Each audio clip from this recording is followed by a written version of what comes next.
Terima kasih pemirsa, Anda masih bersama kami di Liputan Metropolis Malam. Guna pengamanan proses perhitungan surat suara di tingkat kecamatan, tim penyelenggara pemilu Kabupaten Muara Enim dan pihak kepolisian melakukan monitoring. Pihak kepolisian melakukan penebalan keamanan personil BRIMOB disiagakan di Kecamatan Benakat. Nomor 50. Nomor 9. Mulai hari Minggu kemarin, pelaksanaan pleno terbuka perhitungan surat suara sudah dilakukan sebanyak 17 PPK dan dilanjutkan oleh 5 PPK lainnya pada hari Senin ini.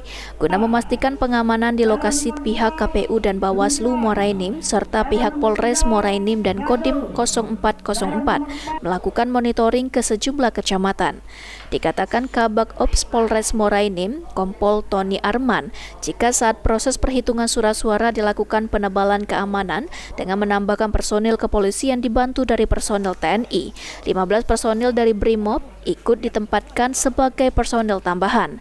Personil keamanan ini bersifat mobile untuk membantu situasi yang terjadi di setiap kecamatan dalam proses perhitungan surat suara. Hingga saat ini belum mendapatkan laporan terkait adanya isu sengketa hasil perhitungan suara di Benakat. Penambahan personil sendiri merupakan prosedur dalam pemilu. Untuk personil pengamanan memang dari awal sudah melekat di PPK masing-masing.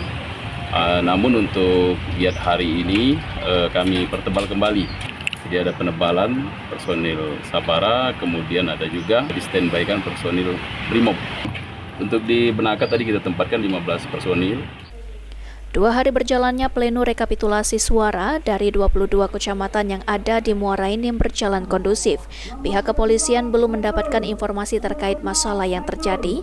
Semua berjalan lancar. Untuk update perkembangan akan selalu dilaporkan secara berkala guna antisipasi kondusivitas di setiap kecamatan yang ada di kawasan Kabupaten Muara Enim.